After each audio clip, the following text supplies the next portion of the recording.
सोचो, एक ऐसी रात जब तुम अपने कमरे में बैठे हो और अचानक तुम्हारे शहर में सायरन बजने लगे। पहले तुम्हें लगे शायद कोई टेस्ट है, कोई ड्रिल है, लेकिन फिर सायरन की आवाज़ तेज़ होती जाए और लोगों के चेहरे का रंग उड़ने लगे, क्योंकि इस बार ये सायरन किसी युद्ध का नहीं था। ये सायरन था धरती के अंदर छुपे एक राक्षस के जागने का। ये कहानी है समुद्र के नीचे मौजूद एक सुपर वॉल्केनो की, जो हज़ारों साल से सो रहा था। और जब वो जागा तो उसने सिर्फ शहर नहीं तोड़े, उसने पूरी दुनिया का मौसम बदल दिया।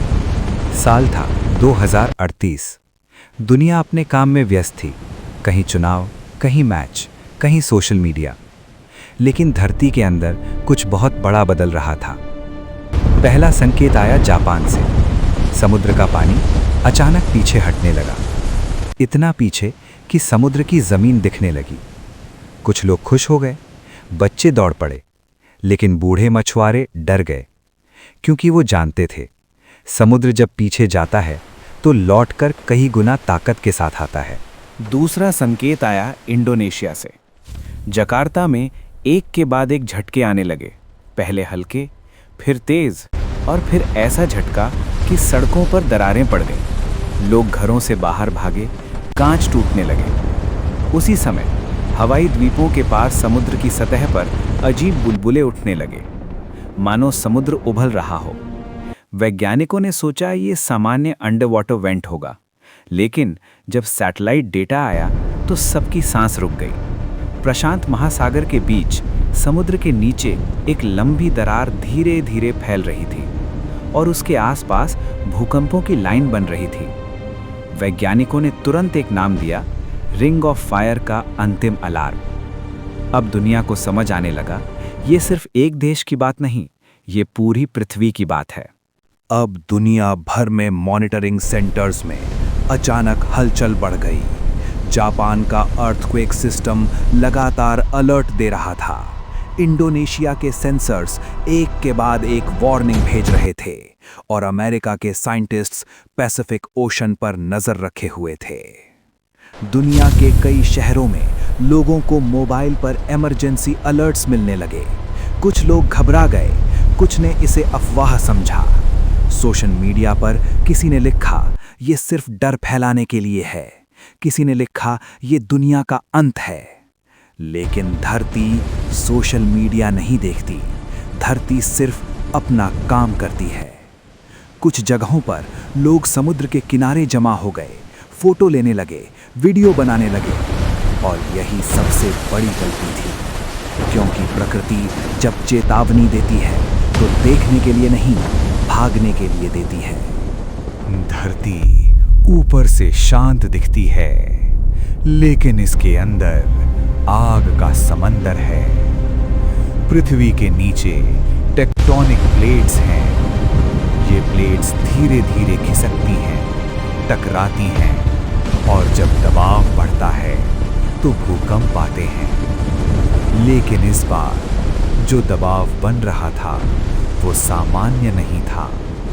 मरियाना ट्रेंच के पास अंडर वाटर सेंसर्स ने एक ऐसा संकेत पकड़ा जो पहले कभी नहीं देखा गया था। एक विशाल मैग्मा चेंबर धीरे धीरे फूल रहा था। कुछ वैज्ञानिक बोले ये नॉर्मल वॉल्केनो है, लेकिन वरिष्ठ वैज्ञानिक बोले नहीं, ये सुपर वॉल्केनो है। सुपर वॉल्केनो का मतलब अगर ये फटा तो सिर्फ आसपास नहीं, पूरी दुनिया बदलेगी। और सबसे डरावनी बात, ये सुपर वॉल्केनो समुद्र के नीचे था। अगर ये फटता तो समुद्र की सतह एक झटके में ऊपर उठती और फिर सुनामी।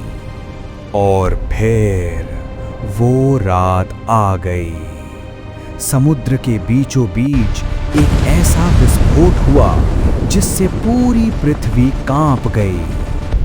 लोगों को लगा परमाणु हमला हुआ है, लेकिन ये परमाणु नहीं था, ये था धरती का विस्फोट। समुद्र की सतह अचानक ऊपर उठी और कुछ ही सेकंड में एक विशाल दीवार बन गई। एक सुनामी की दीवार। उसकी ऊंचाई कुछ जगहों पर 200 मीटर तक पहुंच गई, मतलब 60 मंजिला इमारत जितनी ऊंची। और ये दीवार धीरे नहीं, बहुत तेजी से आगे बढ़ रही थी। सैटेलाइट पर वो लहर एक गोल रिंग की तरह पूरे महासागर में फैल रही थी। दुनिया भर में अलार्म जारी हुआ, move to higher ground, move to higher ground. लेकिन बहुतों के लिए वक्त बहुत कम था। सबसे पहले निशाना बना जापान। टोक्यो में रात थी, लोग सो रहे थे। अलार्म बजा, फोन पर इमरजेंसी अलर्ट आया। लेकिन टोक्यो जैसे शहर में भागना आसान नहीं। ट्रेन स्टेशन भीड़ से भर गया, हाईवे पर गाड़ियां फंस गईं, लोग सीढ़ियों पर चढ़े, कुछ लोग मॉल की ऊपरी मंजिलों पर भागे। और फिर समुद्र ने शहर पर हमला कर दिया। पहली लहर ने बंदरगाह तोड़ा, कंटेनर जहाज सड़क पर आ गए।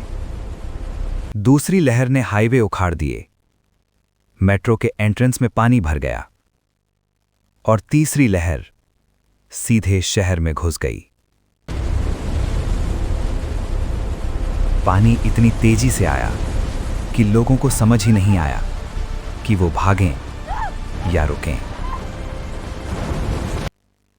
कुछ इलाकों में बिजली चली गई, टोक्यो की लाइट्स बुझने लगीं।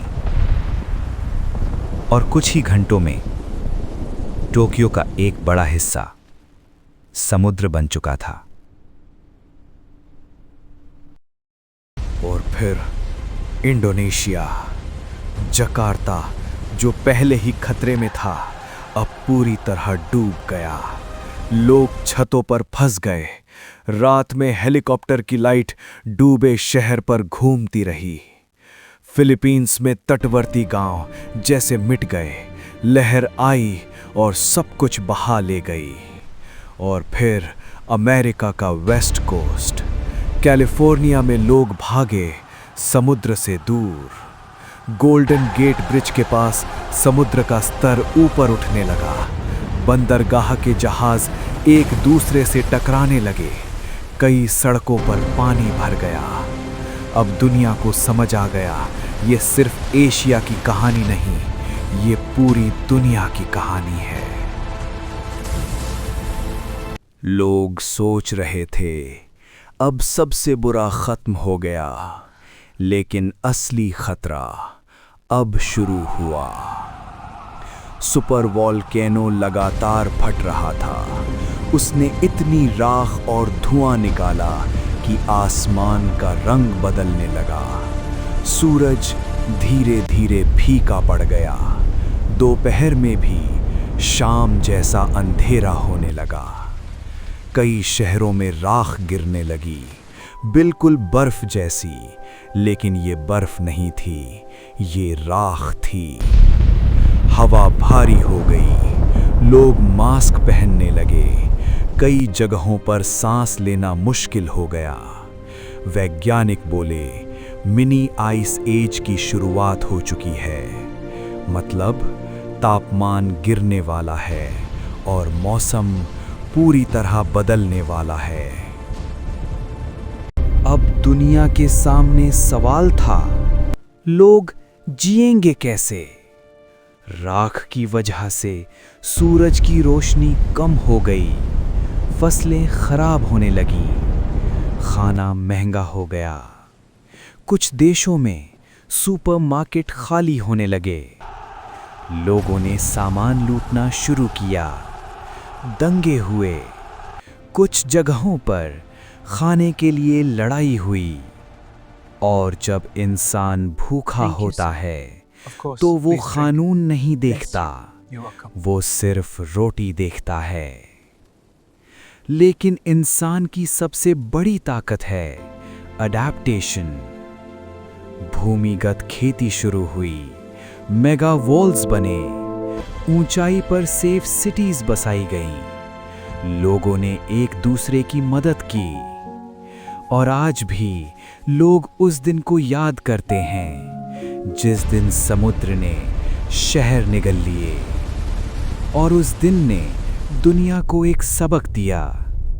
धरती हमारी है, लेकिन हम धरती के मालिक नहीं, क्योंकि जब धरती जागती है तो इंसान सिर्फ एक छोटा सा जीव बन जाता है।